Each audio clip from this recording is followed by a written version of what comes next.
and moves were made. Hands were shook, money exchanged hands, possibly drugs. But it was all good. It was all in the name of fantasy football. Ladies and gentlemen, welcome to the Dynasty. Like I said, we all see things differently. Put it on his shirt. I Yes, just they do. drank what tasted like a root beer, but now I'm feeling kind of tipsy. Ride that unicorn, my friend. I was really going to do an awful Mexican accent, but I realized how mad I'd be at someone else for doing that. So, hi. We all are very intrigued and very interested in what will happen this year. Welcome, everybody. It is 8:27 in the p.m. You are listening to the Dynasty Fantasy Football Podcast. We are a seasonal fantasy football podcast in which 12 friends enter, one leaves champion. I am Pete, your host, and joined in his dungeon of... Is it still Sex Dungeon? Well, I mean, it depends on the day and who's here, but you're here, so yeah, it's a sex dungeon. Sex Dungeon. In his Sex Dungeon, Robin of Fart Apocalypse. Thank you for having me. The number one team in the He-Man Woman Haters division by, 3 points? Well, it's actually division record. Division record. All right, there we go. That's right. Because I haven't lost a division game yet, so Would you like me to describe what that feels like to you? I can tell you what it's like to win one division game. And it's kind of lackluster. I'm not going to lie to you. Leaves a little to be desired.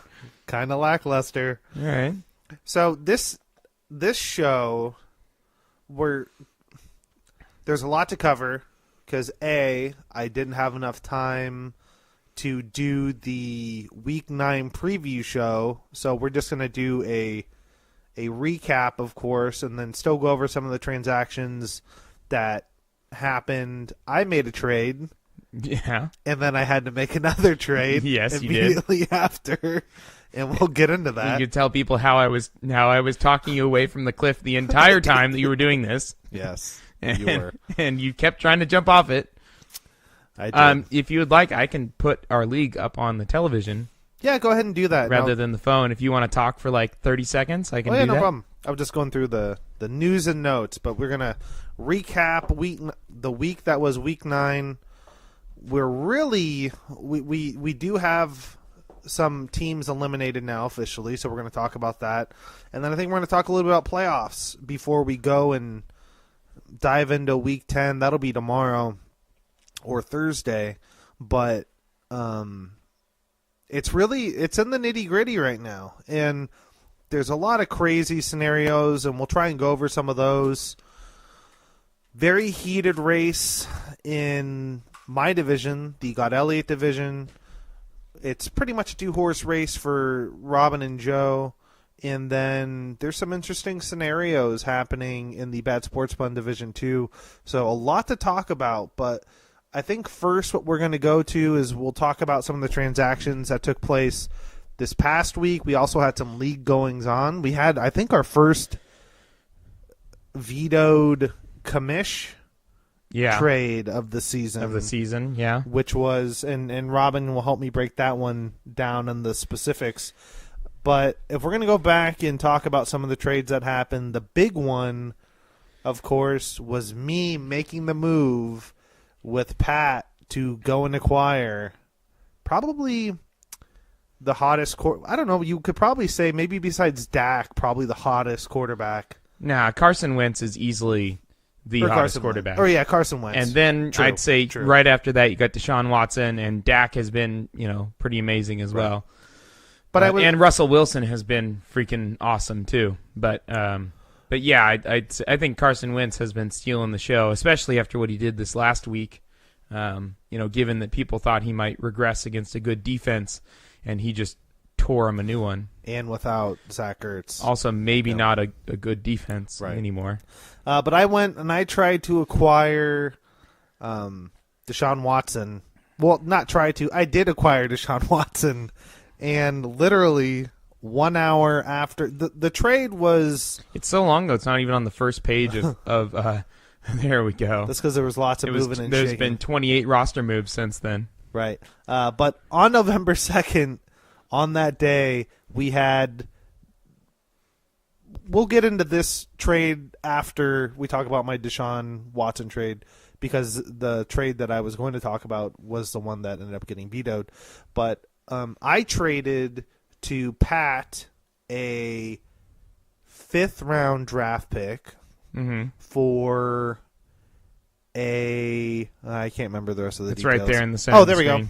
I traded a 5th and a 15th for a 10th and an a 11th round draft pick with Deshaun Watson. And of course, this was just a rental. I had a extra 5th round draft pick and wanted to try and make an aggressive move for Deshaun, because I knew that, especially dealing with Pat values his guys, and I was like, why am I going to dance around 5th round draft pick? And he was like, sure, I'll do that. So we went ahead and did that, and literally about an hour later. Yeah, pretty much. It probably actually, I think you made the trade the moment Deshaun Watson actually physically hurt his knee. And then it got reported. He was just like, nope, not going with this guy. Like the moment you hit accept or send or whatever you did, that was when Deshaun Watson went down with his torn ACL on the practice field. Right. And then I went to Robin/Brienne and was going to make a move for Will Fuller, and you're like, I don't think you want to do that. It's like, well, why not? He said, because he doesn't have a quarterback anymore. And then Newsbot popped up and was just like, and then ESPN popped up, and then every other Yahoo, everything popped up, and I was just like, oh my God. Yep. Sad trade. The whole time I was like, why are you doing this? You shouldn't be doing this. This is a bad decision. This is a bad decision. And then Deshaun Watson went down, and I'm like, see? I was trying to help you, dude. Universe was talking to me. Universe was saying, Pete, this is not your year, bud. You just gotta pack it up. And I'm getting very close. I go back and forth all the time. I know, but you're shot at this point. Like Joe and I are nearly assured of making the playoffs. We're 2 games up on the wild card and 3 games up on our division mates. Right. And we're up there in points. I think we're like 3rd and 4th in points. Right. So it would take, like, there's only a couple of teams that could take one of us out, and it would only be one of us. One of us is guaranteed to make the playoffs. I think virtually. Not guaranteed. Well, okay. You're right. There's a possibility where Keyser maybe muffs it up and doesn't get in. So maybe Hughes wins that division somehow, and Keyser ends up being the wild card over Joe or I. That's certainly possible. Right, and it depends. I haven't seen your guys' schedules yet, but it would depend on what would happen. But if Tim won out, he's really up there in points. Like, he could probably knock somebody, but we'd have to look at the schedules and stuff. But even Tim is, I believe, 3 games behind us. Because Joe and I are 7-2, and I think Tim is maybe he's 5 and 4. Okay, so 2 games behind. Right. So. And it depends a lot on your guys' schedule. Yeah. Going forward, I know Tahir has the most difficult. He's going through both of you guys, Tim, Marco. So it's not an easy road for Tahir to lock that up. But no, anyway, definitely not. Point being, really sad trade. I ended up having to ship Deshaun Watson back because we went through this big whole. Elliot had a very busy day, November 2nd. Yeah. Because we were talking about rights to Deshaun Watson and giving him back, and then he went and made the rule where you have to roster a rented player for the remainder of the season. I still don't know if you can have a clause where you can trade him back or not. I think it's up to the team that you trade back to, whether they want to do that or not. If they don't want to, they don't have to. Right. And then I ended up trading Deshaun Watson back with John Ross for a 8th round draft pick, and I sent him a 9th. And I was okay with doing that. It was like I needed to clear up both spaces because I really had to start doing some work. But that was a very unfortunate trade that had to happen. Some people, I know Elliot even brought it up. Some people were like, oh, man, like, this is horrible luck. Do you maybe veto said trade? And I was just like, no, because, like, a trade's a trade, and sometimes there's good luck, and sometimes it's really bad luck. Like, you got to honor the trade. That was my mindset, and Yep. it sucked for me, but it's just like anything else. Like, if you have a business, sometimes you just got to take a bath, and it hurts, but you got to move on, and that's pretty much what it is. I mean, there's no situation in which that trade should be reversed or anything like that just because the player got injured. Right. That's just, tough shit. Yeah, Right. That's fantasy football. right. So, Should we get into sure. the one that got vetoed, The our trade, first sure. our first veto? So we had a trade between Keezer and Pat, which is funny because they're essentially doppelgangers. Yeah. They are one and the same. Neither of them would like to hear that, but they are. No, I think they secretly love it. But the trade was Martavis Bryant in a 6 for Alex Collins in an 8th. So Pat was sending Alex Collins in an 8th to Braggadocious to Keezer, and Keezer sent Martavis Bryant in the 6th-round draft pick to Pat. Now, the trade was...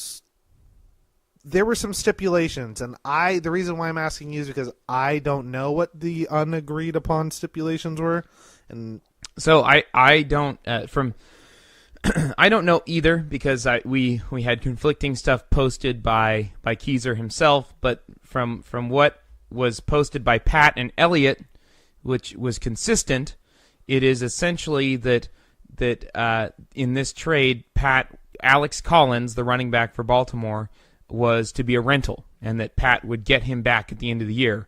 And if you look at the rounds and the draft picks and the fact that Martavis Bryant has been a massive disappointment, that makes sense to me from the structure of this trade. I don't see why Pat would give up Alex Collins for good for Martavis Bryant in a 6th-round pick. Mm-hmm. But apparently Keezer didn't see it that way, and he thought that Alex Collins was his going forward. This is how I understand it. I could be completely wrong. And then what I do know is that Elliott then reached out to both of them and gave them a deadline to work it out themselves, to renegotiate a new trade, or that he would have to reverse it by a certain time, which was sometime on Saturday. At that point, Keezer went MIA. And deleted Slack, benched his entire team and didn't respond to anybody, and then reappeared at 9:59 a.m. on Sunday, full of piss and vinegar. So, feeling that he was wronged in the whole thing. I don't know. I mean, I said it to him directly. All he had to do was renegotiate with Pat, and he's mad at Elliott. I don't understand why this trade Elliott wasn't going to jump in unless Pat came to him and said, this wasn't the trade I agreed to. So, of course, Elliott, as commissioner, when one side of a trade, when we have these outside of Yahoo stipulations, when there's a disagreement on those and there's no, clear agreement between two parties, that's his job. He has to try to mediate, and then if it can't happen, he has to reverse it. So I don't know what the big deal is here. If anything, Keezer should be upset with Pat and not Elliott. I don't get it, but that's just. But I don't know. Keezer said that's not how it went down. He said that he made attempts to get a hold of Elliott, and Elliott didn't respond to him. And so I can't speak to that. I didn't ask for or look for anybody's personal messages to each other. I think that. So. I don't know. I think that Two Gumshoes, the firm of the PI firm of Pete and Robin, P&R, need to do some sleuthing, get to the bottom of this, hack some accounts. PR and Associates, PR firm. Yeah, PR and Associates. Are you guys a PR firm? No. P&R. But there's always something. Every year there's always... There was a similar time last year, another trade that got vetoed in a similar timing of Keezer's. So I don't know. I have no idea what happened. Keezer's still mad. He hasn't been around, from what I can see. And Didn't start a running back last week. And didn't start a running back as a result. So I tried to trade him Bilal Powell. I don't think it would have helped, but I was Yeah, like, dude, you need a running back. I was like, get Amir Abdullah. If he picked up Amir, like, it was Monday night, yeah, he could have gotten But a running Sanu back. went bananas on Monday That's night. true. So I think no matter what, Right. I mean, he could have started. He could have started Le'Veon Bell from the week before, getting 19 points. He still would have lost. So Right. I don't know. But I don't know. We don't know all of it, but I just don't. From what I saw, I don't understand why it had to be such a big deal. I certainly don't understand why it was Elliott's fault. So Seems like people it's up to I guess the others that were there if they want to put it out there. Elliott already said he'd clarify things. If somebody else wants to come forward and present something to change my mind, I'll listen. Right. So we did add a couple new stipulations and rules to the rule book this past week, and I think it's going to be for the better going forward. Every year a new situation comes up. Lines are towed, et cetera, et cetera. And probably, let's see, there were probably two other more significant trades. We had Pat and Elliott. Pat sends Amir Abdullah in a fifth, my former fifth-round draft pick, for Javorius Allen, sends Javorius Allen in a fourth, correct, for Amir Abdullah in a fifth. Yes. Elliott sent Javorius Allen in a fourth. Yes. To Pat for Amir Abdullah in a fifth. Right. Yeah. And then if you were to grade that trade, what would you give that? That's just a for a 1-round flip there. That's not bad for Amir Abdullah to get another starting running back. Yeah, I'd say it's a C+. For Pat, he's not losing anything. He gets another 4th-round pick. That's good. 4th-round picks are great. Right. And depending on how that shakes out, I mean, that could be 4 or 5 spots different, that 4th and that 5th. If, for instance, Elliott's, your 5th-round pick happens to be very low in the 5th round, and Elliott's 4th-round pick happens to be very late. So, I mean, it could be just a few spots, but still significant. And then we had another trade that happened today, which was between Robin and the Birchers, where we saw Robin ship Delaney Walker and an 8th for a 6th-round draft pick. So Tim and Robin doing a little wheeling. Tim and I have made 3 trades this year. It's pretty impressive. Yeah. And Pat was not happy about this trade. Well, Pat dropped Delaney Walker. I had tried to trade for Delaney Walker many times. I'm about 99.9% positive I had offered him a 5th-round pick for Delaney.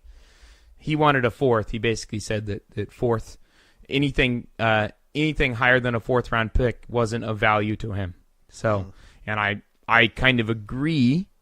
I see a kind of a cutoff in our league around that time, and but I wasn't willing to give up that much value for Delaney Walker, and it worked out fine because I picked him up as a free agent, and he got me 70 yards this last week.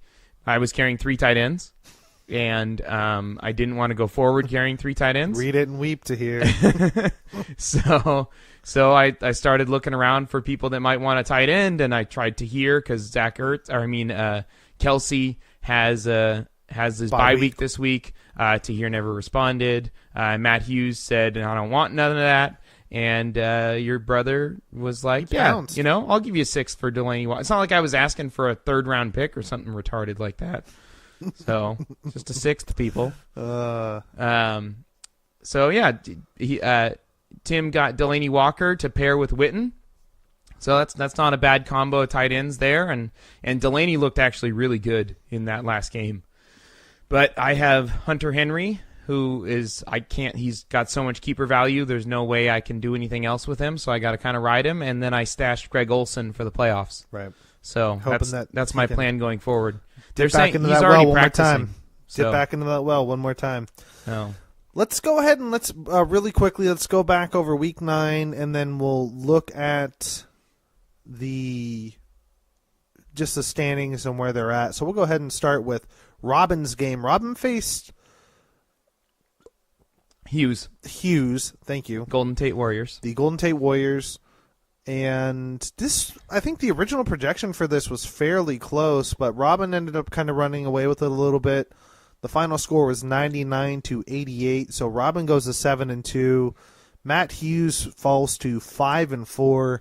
The original projection, actually it wasn't that close. It was 106-93 in favor of Robin, so Robin was definitely heavily favored in that one. Big favored for sure. Things that definitely stand out to me, excuse me, Tyrod Taylor, Julio Jones doing a Julio Jones game, which is a lot of yards, no touchdowns. Demaryius Thomas caught his first touchdown. Julio Jones dropped a 40-yard touchdown that was like, I couldn't have walked it up and handed it to him. He was probably surprised that somebody actually threw him the damn ball. Yeah, he was overthrown on another one. Like Julio Jones had a day that probably could have been like 202, but because of an overthrown touchdown pass and one that he just flat out muffed. Oh man. And then the Tampa Bay offense continues to be the best defense for streaming. So they gave up 18 points to the New Orleans defense. So those were Robin's big ones.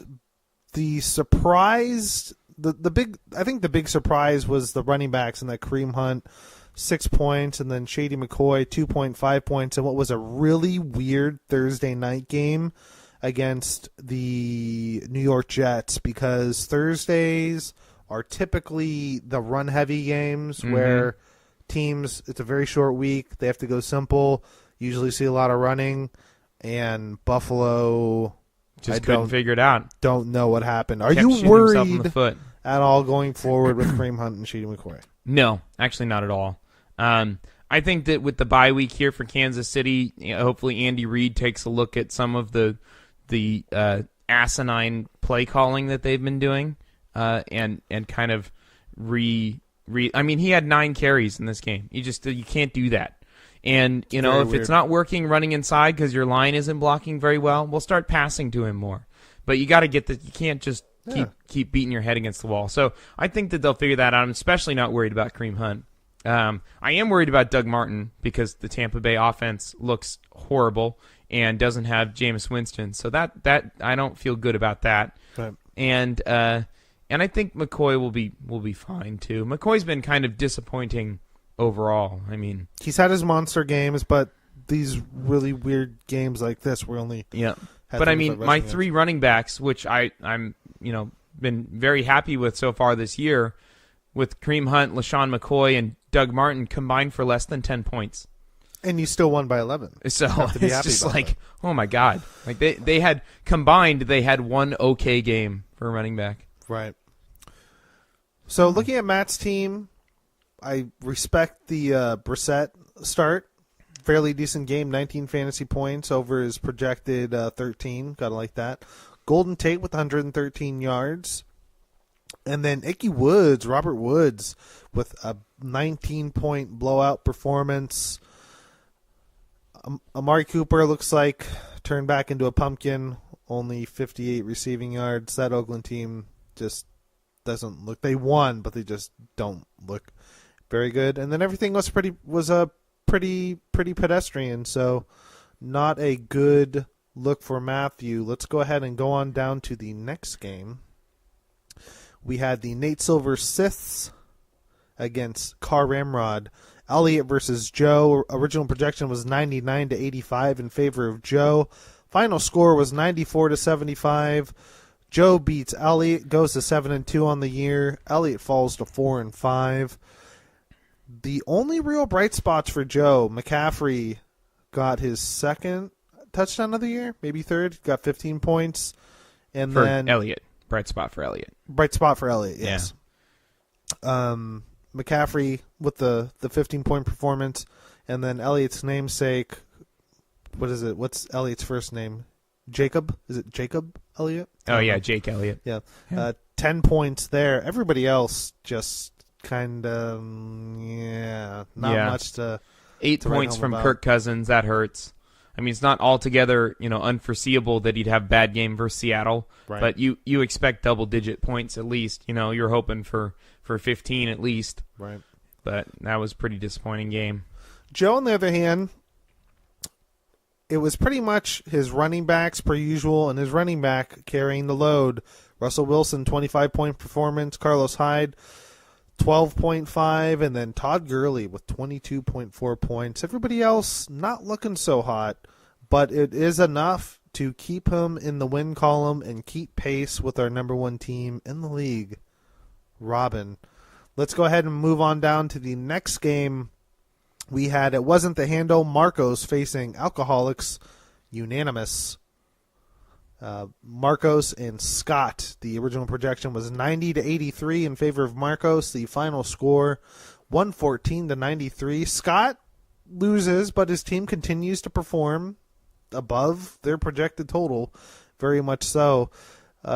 Marcos with a solid game from Alex Smith. T.Y. Hilton blows up for 30 points. Doug Baldwin has another big game, 16 points, essentially 17 points. And then special teams and the flex spot really did well for Marcos. He got 12 from the Jacksonville defense. Zerlin, the Rams kicker, had a huge monster game, 17 points. And then Joe Mixon with his first touchdown of the year, I think, with a 10-point performance to round out his effort. We can talk a little bit about, in terms of news, there were some suspensions we'll get into after this involving Jacksonville and the Cincinnati Bengals. Yeah. Scott's team, Dak Prescott, continues to just be an absolute beast. He had 26 points. Ted Ginn Jr., another receiving touchdown. He's having a really good year, actually, for New Orleans this year, kind of re-emerging. And then Ivory coming in to spell Fournette had a very nice 10-point performance. Robbie Anderson, 10-point. Vinatieri, 10-point. So pretty solid effort from Scott. Wide receivers, Aguilar didn't really show up. The Chris Davis, Tennessee rookie, not too much. He's getting some targets now, but Corey Davis? Corey Davis, excuse me, not Chris Davis. Getting his first action of the year, really. His first game back, so off the chest injury. So, yeah, Scott above average, 10 points over his projected total, but Marcos overall just a. Marcos is going to be a problem for some teams down the stretch here. Thankfully, I've already played him twice, so I don't have to worry about that anymore. But his team can get off on you in a hurry, and especially when that Jacksonville defense has a pretty cush schedule going forward, and they just get after the quarterback all day long. Mm-hmm. So, and then Zerline has been ridiculous. So, and if Mixon starts to gain traction in that offense, that could be great too. And then this was Fournette on a bye, and he still scored 115 points. Ertz was a last-minute scratch, and so you got, not Fournette on a bye. Fournette was inactive because he missed a meeting or a picture. Right. Yeah. I think he's on bye next week, though. He's on bye his next. Right. No, he was on bye when he faced me a couple weeks ago. Okay. So yeah, no more bye for him. So this is without arguably two of his best players in Ertz and Fournette in his lineup. So you slot those guys back in there with those games, this could have been a 140-point, performance. Definitely. You swap out Giovanni Bernard with -6 yards for Leonard Fournette, and then George Kittle with 2.7. Throw Ertz in there. All of a sudden, you're talking about another 20 points. Yeah, easy. So Scott falls to 4-5. Marcos goes to 4-5 on the year. The next game we have is braggadocious 1-1 against the Teabaggers. Matt Keiser against Tahir. This was a big bye week for Matt Keiser. 86-93 was the original projection in favor of Tahir. 111-94 was the final. Tahir takes down Matt. Matt falls to 6-3 on the year. Tahir goes to 6-3 on the year. And the big plays for Matt were Drew Brees, 18-point performance. Ryan Matthews, 13 points. Marquise Lee with 13 points. Prater with 13 points. The Houston defense with 12. big glaring goose egg pretty much was from one A.J. Green, and that came because of an ejection. He got into a fight with the cornerback. Punches were thrown, and that was in the first quarter, too. I never understood why you throw punches at someone wearing a helmet. I think Like, what? I mean, maybe that's just an NFL thing because the repeated blows to the head, but, I punch dude in the stomach or something, but why you're a receiver with your hands make you your money. Why are you throwing them at a freaking metal and hard plastic object? That's doesn't help. pretty dumb. So to hear, in terms of quarterback play, we could probably do a whole show on Derek Carr, but hasn't been a very good year for him. There's crazy rumors going around that his offensive line is refusing to block for him because I saw that. That's weird. I don't know if it's true or not.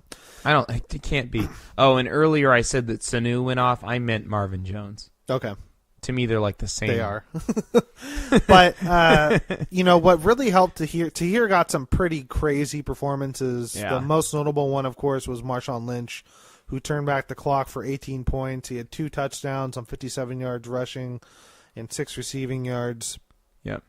I don't think anyone's dumb enough in our league, but Tahir should be trying to trade Marshawn Lynch. But I don't think he really understands that. It'll be, yeah. And I don't think there's anyone in our league that sees anything different about this performance and would give him much. But he should try. People need running backs. Be worth a shot. And Marvin Jones, massive game Monday night against Green Bay. Green Bay is a dumpster fire. 2 receiving touchdowns and 100 yards. And then Tyreek Hill doing his typical thing, 64 yards and a touchdown for 13 points. Mm-hmm. So really balanced. Willie Snead should probably be dropped. Yeah. I mean, he's always got a big game potentially up his sleeve, but he hasn't been, since he came back, it hasn't been looking all that good for him. Well, the Saints are just relying on their defense and their run game. I think that this defense is the best that Drew Brees has ever had. And this run game with Kamara and Ingram might be the best run game he's ever had. And combined with those two, he doesn't have to wing it around 50 times a game. How I wish I would have just had the Kamara Ingram from week 1 and no fucking Adrian Peterson. Yeah. That would have been nice. So Tahir, like I said, goes to 6-3. Keiser drops to 6-3. It's so funny. Like, you look at Tahir's team and you're like, huh, how is this team 6-3? What, he keeps winning. Let's go on down to the next game. The Burt Churgs versus Baked Brie. We'll make this one quick.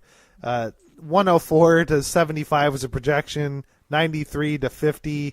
Tim takes down Brienne. Brienne falls to 2-7. Tim goes to 5-4 on the year. Cam Newton came back and looked pretty good. Yeah. DeAndre Hopkins, with nobody at quarterback, had a good game, which was kind of surprising. Had a really nice touchdown catch. And then Zeke is playing football? Looks like he's going to play again this week. I don't know what's I'm happening. really hoping that it gets to the point where Zeke gets suspended for the fantasy playoffs. Oh, my God. That'd be amazing. That could happen. Last thing I want is for Zeke to be suspended for the first 6 games of next year and give us the same We'll BS. just have the exact same scenario. And so we all run over like again. just deja vu on this last year. Like, where's Zeke gonna go? Like, Right. is he gonna be suspended some more? And is it gonna be 4 games or 2 games or 6? Or I can't do that again. No. So please, just whatever it's gonna be, do it now and make sure that it includes weeks 15 and 16. Brian, essentially the only thing that happened for Brian was Carson Wentz, and he was awesome. And then Sammy Watkins had 1 reception for 67 yards and a touchdown. Isn't that insane? That is insane. It's so nuts. 1 catch for him. Brienne starting Duke Johnson on a bye when she could have started Rawls or Sanu. There's Sanu. He caught a touchdown. She could have very easily. Elliott was not stoked about that. I wasn't either, actually. So That's a bummer. yeah. So Tim 5-4, Brian 2-7, and then we can quickly cover my game. It's kind of similar. Pat's sold the farm for the most part, and See my picks. Yay. hey, thank you for picking me. You're welcome. I've been forgetting to do that. I've just been in sad fantasy football limbo. But I beat Pat. The original projection was 94-66, and I won 113-63. For Pat, Matt Ryan finally had a decent fantasy game, probably the most decent game he's had since week 1. He had 19 points. And then Kenyon Drake, 10 points. And then Evan Ingram, 13 points. He's still trying to ship Evan Ingram. Nobody's taken. Nobody's buying. Poor Pat. Things got to be cheaper sometimes. You got to this is a kind of different year. I don't think anybody really wants to spend big to buy because we're all looking around and everything's so muddled, and a lot of the top talent is stuck on teams that are already in the hunt, or completely delusional managers like Pete. No, I'm probably going to sell. Well, I don't think you're going to get anything. Because Joe and I are already locked into the playoffs. We're not locked in, but we've got an extremely good chance of making the playoffs. So, and I don't think either of us is really looking to give up really early picks just to face off with Keyser's team that's totally loaded. And that could be. So, but hey, flags fly forever. Yeah, that's true. So you never know. But we'd rather punt and be good next year.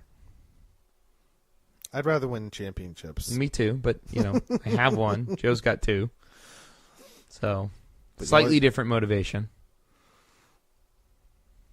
I'd always. And then, your brother's crazy, but he already gave up his second-round pick.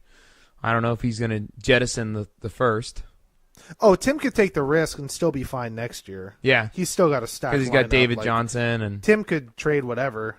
He probably won't, but... yeah, I mean, having Jordan Howard and David Johnson locked and loaded makes your early rounds pretty easy. And having Nuck Hopkins. Yeah, that's true. With Deshaun Watson coming back, and clearly that has been an amazing combination. So, but I won 113-63, and I go to 3-6, and Pat goes to 1-8. And that's it, right? That's all. Yep. Of us? Let's go ahead and break down the league thus far. So right now our playoffs look like this. The number 1 seed at this point in time would be Robin with the 7-2 record from the He-Man Woman Haters Club. 4-0 in his division, 925 points for. The number 2 seed would be Keyser out of the Bad Sports Pun division with the 6-3 record, 2-2 division record, 995 points for. And then the number 3 seed would be the Teabaggers with a 6-3 record, 3-1 in the division, 834 points for. And then the 4th and final seed would be Joe with a 7-2 record, 3-1 in the division, 922 points for in that 4 spot. So some of the teams vying for either the championships of their division or the number 4 wild card seed. You have Tim, who's the number 5 seed right now, with a 5-4 record, 2-2 division record, and 951 points overall. Tim's got a pretty good schedule going forward, and I was looking at it. I think at most he could probably have 2 losses. He has Scott this week, which, I mean, Scott with his team, it's always a chance that he could sneak up and bite somebody. But for the most part, you'd probably, if you're just going off of what should happen, Tim should win. He has Keyser in week 11, so next week you'd have to give that one to Keyser, so that would be one of Tim's 2 losses, and he has Pat. You can lock that one in. Tahir, I think, is kind of similar to Scott in that you look at it, Tim should win, but Tahir's team has time and time again this year proved us wrong. But I have to give that one to Tim. And then, of course, me. I always beat Tim, so I'll beat Tim in week 14. But probably not. But Tim does have a pretty good record going forward, whereas if you were to look at excuse me, if you're to look at Tahir for the rest of the year, he kind of has to run the gauntlet against the That's a big pretty dogs. brutal schedule. He right has there. to face Joe this week, Robin next week, Marcos the week after that, and then Tim, and then Elliott in weeks 13 and 14. So those are all, I mean, maybe not Marcos, but you could always make the argument with everybody else. They're either battling for the championship or for a wild card spot, and there's no gimmies with Tahir's schedule going forward. So very, very tough for him to overcome that. So best case scenario for me, I was saying I would have to win out. Given Tim's potential record of being 3-2 rest of the year or 4-1, we'd end up with the same record. We'd end up with the same division record. He would probably get me on points. He's got a pretty big points lead on you. About 100, and I don't think I have the team to. I mean, the way my team's been playing lately, but the fact to make up 100 points in 5 games would be pretty difficult. And then the other factor would just have to be, one, I have to win all 5 games, and then that's given the fact that Tim would have to lose 2. So likelihood of that happening, not very high. But I do have Tim. I still have Tim winning the Roger Goodell Elliott division. I looked at based Elliott's on the schedule. That makes sense. right, and I looked at Elliott's schedule going forward. He's kind of got a tough one too. Not as bad as Tahir, but it's another tough one. Tahir does have the division record edge, the Yes. 3-1 division record, so that it could come down to that. Right. And if you have the superior division record, you win, points or not. So, so it very well could come down to those last 2 games of the season, and and needing to win those to hold on to the division. So, I don't think there's a wild card coming out of that division. Probably not. The only one, like I said, that would have the potential would be Tim, basically because of points. But let's go ahead and we'll look at the bad sports pun. Let's look at the top 2 teams going forward. Matt Kieser, I think it's probably, you could probably argue it might be a lock that he wins out the rest of the year. He has Elliott. Sorry. He has Elliott, or excuse me, not Elliott. He has Marcos this week, which will be tough, but I think you have to give him the nod. Same thing with Tim. Good team, but I think you still give him the nod. He's kind of like a 15-point favorite in both of these. Then he has Elliott, Hughes, which could be interesting depending on matchups, and then Scott. But even then, you're looking at a 4-1 record going the rest of the way, and that should be enough for him to win his division. But if we look at Hughes, who has the crazy division record right now for the rest of the season, who is in second place right now in the division with his 5-4 record. He's 4-0 in his division. Exactly. He has Elliott this week, which you would probably give Matt the nod in that one. Brienne next week, but then he has 2 big ones with Joe in week 12 and then Matt Kieser in week 13 before he has kind of a coronation game potentially with Pat in week 14. Yeah. He's got a path. So, I mean, he's beaten. He needs Kieser to lose another game in his schedule to make it happen, or he needs Joe or I to falter and to take a wild card spot. Certainly possible. Right. Joe's got kind of a banged up wide receiver core and kind of a banged up, and like... you never know. So. I faced Joe and I face off the last game of the season, so right. You never know. It could come down to that. Maybe either Matty, both the Mats are looking for that wild card spot, and that final matchup between Joe and I could decide something there. Right. And the reason why this is intriguing, and most people are probably looking and be like, well, 1-6-3 and has probably the best team in the league, and the other one's 5-4, and it's the fact that he has that division record. Yep. 4-0 division record just makes things so darn interesting. Whereas Kieser's 2-2, you look at that 4-0, man, that's pretty That could be big. That could be really, really big. And then let's go ahead and we'll look at the He-Man Woman Haters Club. Let's look at not your record, but let's look at your schedule for the rest of the season going forward. You have a pretty good one. You have Pat this week with Tahir, with me, and then you have Brienne before the big game, you and Joe, week 14. I'll probably have sold by week 12, so you probably won't have to worry too much about that. But it very well could, again, probably the biggest hurdle you'll have to look out for on your way to Joe in week 14 would be to hear. Yeah. Because, his team's capable of big things. Exactly. But what are your thoughts on looking at your rest of the season schedule? To be honest, I would really love to see Keezer and Joe facing off in the first week of the playoffs. I don't want to lose games to make that happen, but I've had it where I finished in first place and lost to Joe in the first round of the playoffs before, and vice versa. So that's no fun. But I would really love to push that matchup so that I don't hit that in the first round. But then again, I don't want to face Tim in the first round of the playoffs with potentially Zeke and maybe David Johnson comes back. Doesn't look like it now. Right. They'll probably keep him down for the whole year because Carson Palmer's gone, and what's the point? And they're not really going to make the playoffs. Right. So, but who knows? So, but I mean, Tahir's going to be a tough matchup. So it's basically of the 5 games left, I've got 3 teams, and then Pat and Brienne's team. Those are probably, you can probably count those.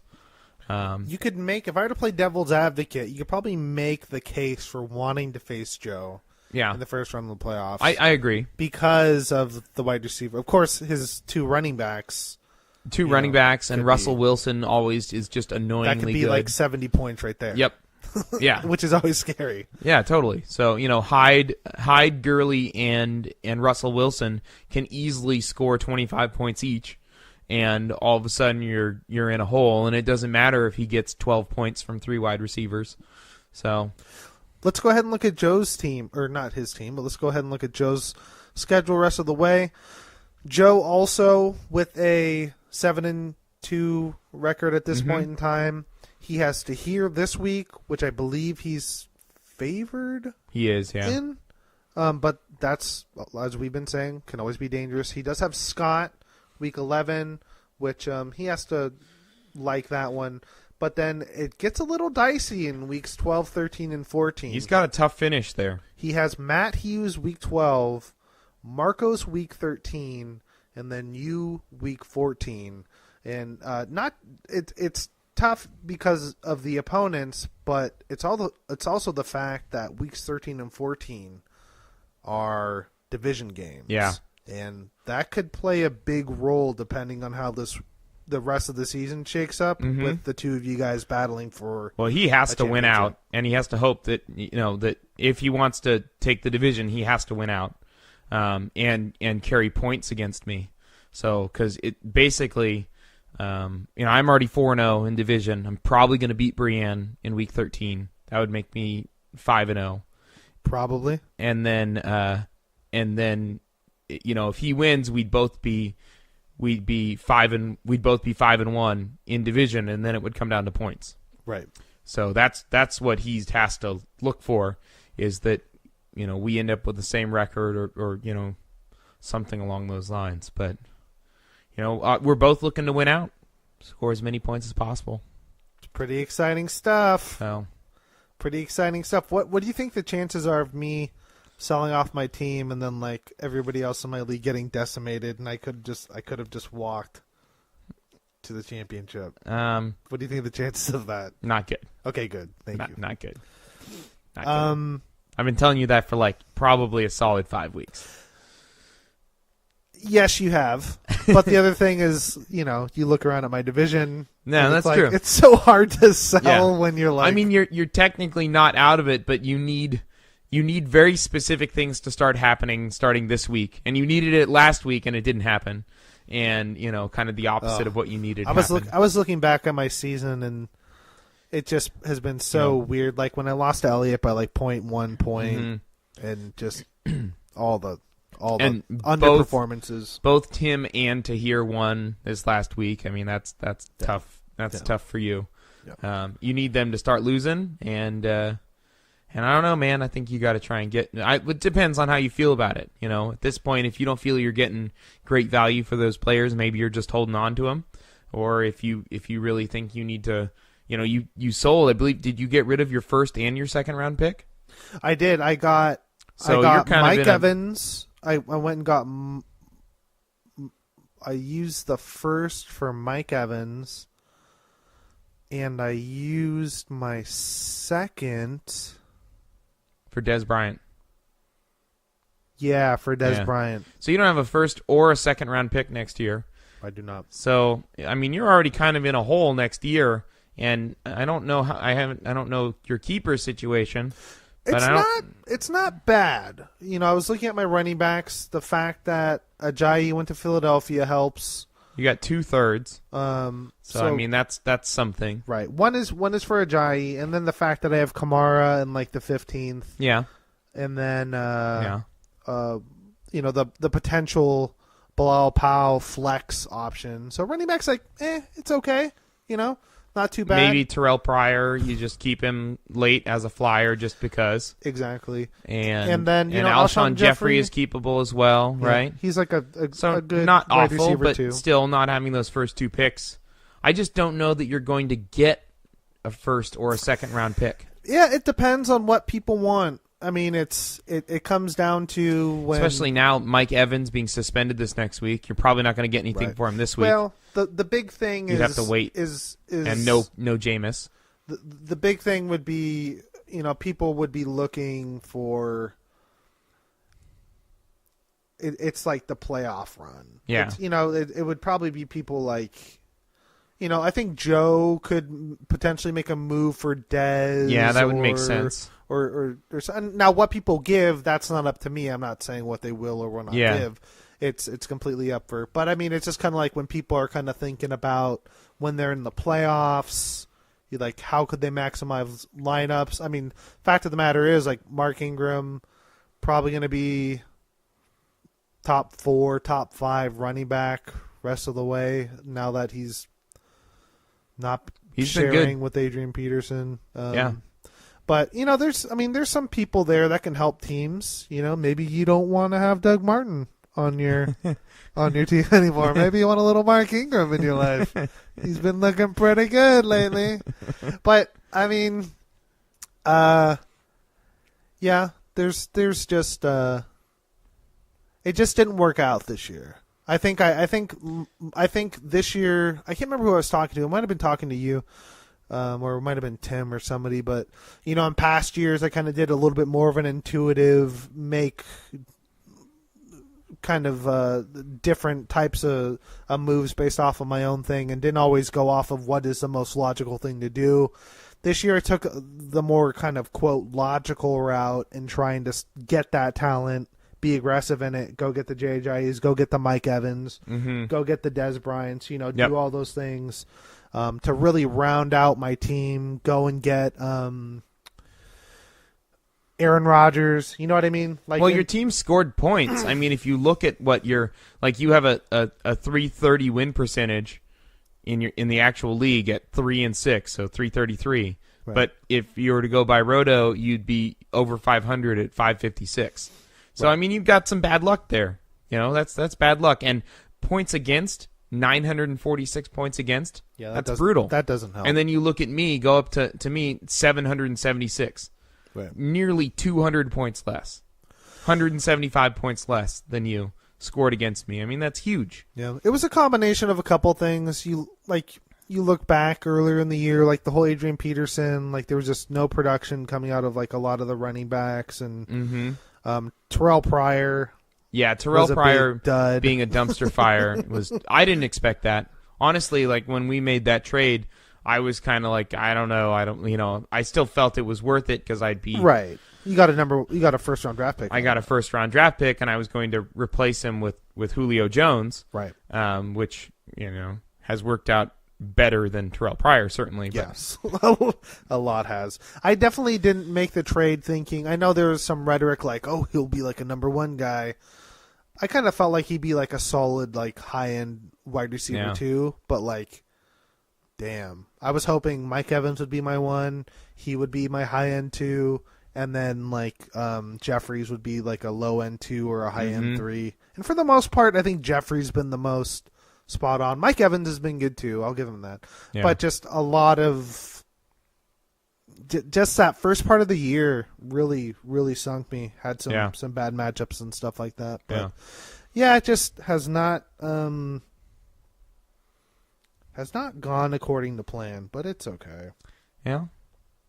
Trying to think of anything else that happened this past week. Covered a lot. We looked to the playoffs. We got waivers going tonight. I imagine there'll be you want to set claims. the line? You want to set the line for Yeah, waivers? sure. I think I will set it at 4.5. Okay. And I think that might be low. But I'm not sure how people feel about some of these pieces. People so need tough. pieces. That's the thing. And so, at a certain point, I think you just got to put in the claims, no dicking around. But in certain positions, there are a lot of options. And then other ones there aren't, and so, but you got like I think there's 6 teams on bye this week. I want to say it's like they're big ones too. It's like Philadelphia, and Kansas City, and I can't remember the others, but yeah, there's some big teams on bye this week that are I think the Ravens. People. Oh yeah, that's right. The Ravens are on bye, so. Yeah, there's a lot of good teams that are on bye that have a lot of big fantasy pieces on them. So you'll see people hunting around for different things. Yeah, so you want to set it at, we'll go ahead and say 4.5? We'll put it out there? Let's do 5.5. 5.5? Yeah. Okay. And we'll throw it out there in Slack, and we'll do our over-unders. And I should have time to do waiver grades tomorrow, too. There you go. So. We'll appreciate that. We'll dive back into that too. Mm-hmm. But we'll be looking into week 10. We'll be doing the grading of the free agent and waiver acquisitions. Hopefully Patty will be able to give us some projections, and we'll be looking to week 10 and what should be a pretty fun week. There are some significant matchups, but we'll get into that. We'll get into that tomorrow.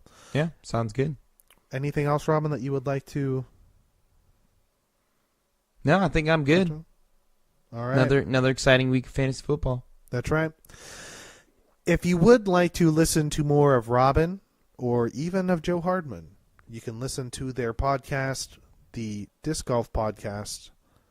That's what it's called. It's called the Disc Golf Podcast. You can go listen to it. It's on iTunes, Stitcher, anywhere you can listen to podcasts. You can go visit their website. throwstuff@stuff.com. The podcast is a weekly venture into antiques. We kind of just go through our adventures of the week and what we found, and our various antique shows, and it's a really fun thing that we do together. We're fairly young for the scene, so we try to bring a hip new angle to it, right. And we just try to relax and just really try to bring antiques to a younger audience. It's a great experience. It's a bold. I'm not sure why we named it the Disc Golf Podcast. You'd think it'd be about disc golf, but really we're a lot more interested in the finely handcrafted 17th century yes. tables and chairs. Yeah. Credenzas. Yes. Really big on credenzas. So go ahead and give them a listen to. Robin, of course, thank you so much for allowing me into your sex dungeon, which you're going to be doing some renovations to. Yep. Adding some that amazing some garage door that Tim famously opened 11 times in that one episode. Good times. And we're going to miss it. Couldn't quite figure out how to lift the door. I'll have to do an homage episode to the door being open and closed. Yeah, but pretty soon you will be able to silently enter and exit the Shedio, and we won't have that problem anymore when Tim needs to take 7 pee breaks and then call his friend, like, love you, Tim, repeatedly. I don't have no idea why. All right. Well, thank you guys so much for listening. You can follow me on Twitter at Peter Livingston. Shoot us an email at ffdynastypod@gmail.com. Thank you guys so much for listening, and we will see you tomorrow. Well, you won't. It's a podcast. Thursday, it will be posted. You will hear Yeah. Pete on Thursday. Yes. Possibly me too. Possibly. Joe's down in LA, so I'm not doing a disc golf podcast. So I'm happy to We'll double up. to jump on the horse with you again. Double up. Yeah. Let's do it. Yeah. What's Joe doing down in LA? Boys and Girls Club Conference. Oh, And nice. disc golf. He's playing disc golf too. Right. Yeah. All right. Well, good luck this week, everybody. May your fantasy dreams come true. And some of you, I hope they die and crash and burn, and I get to wallow in your sadness. All right. Goodbye.